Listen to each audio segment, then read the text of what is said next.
नमस्कार दोस्तों, Bharat selection wing लक्कड़ाबाग Barabanki के ऑफिशियल चैनल पर आप सभी का स्वागत है। डिक्टेशन रामधारी गुप्ता, खंड 2, प्रतिलेखन संख्या 4, स्पीड 80। स्टार्ट होगा 5 सेकंड बाद।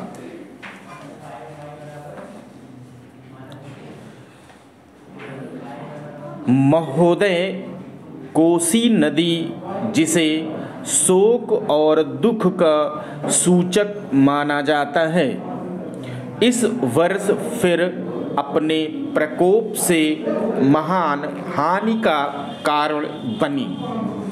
अब इस नदी पर काबू पाने और इसकी उपद्रवी लीला समाप्त करने के लिए भी योजना तैयार हो गई है। इस योजना की रूपरेखा तैयार हो चुकी है और निर्माण का काम हाथ में लिया जा चुका है। आशा है इस योजना के निर्माण से बड़े पैमाने पर जन साधारण को सेवाएं उपलब्ध होंगी।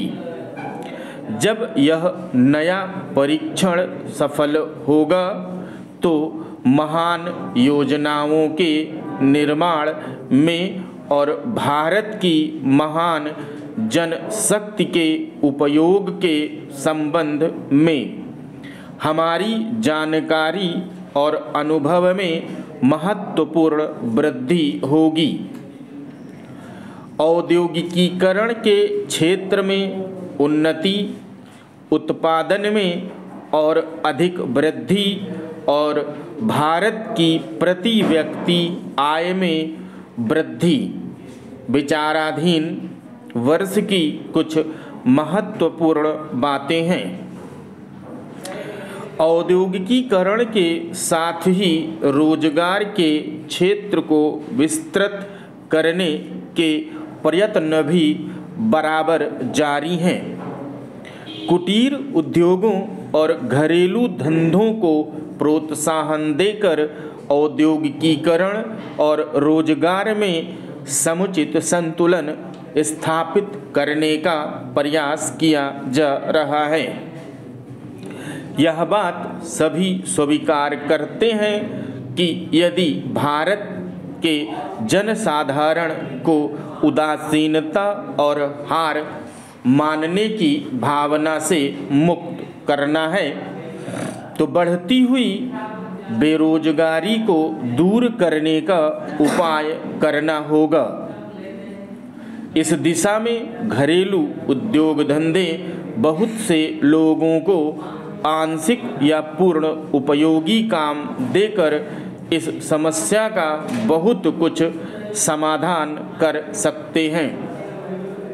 इसलिए पंचवर्षीय योजनाओं में पुराने घरेलू उद्योगों को पुनर्जीवित करने और चालू कुटीर उद्योगों को प्रोत्साहन देने की व्यवस्था की जा रही है।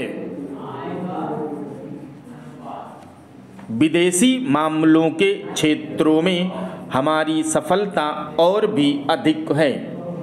हमारी नीति, जिसे मैं सक्रिय और सुउद्देश्य तटस्थता की नीति कहना चाहूँगा, वास्तविक व्यवहार में किसी भी देश अथवा यहाँ के लोगों को अपना शत्रु न समझने की नीति है।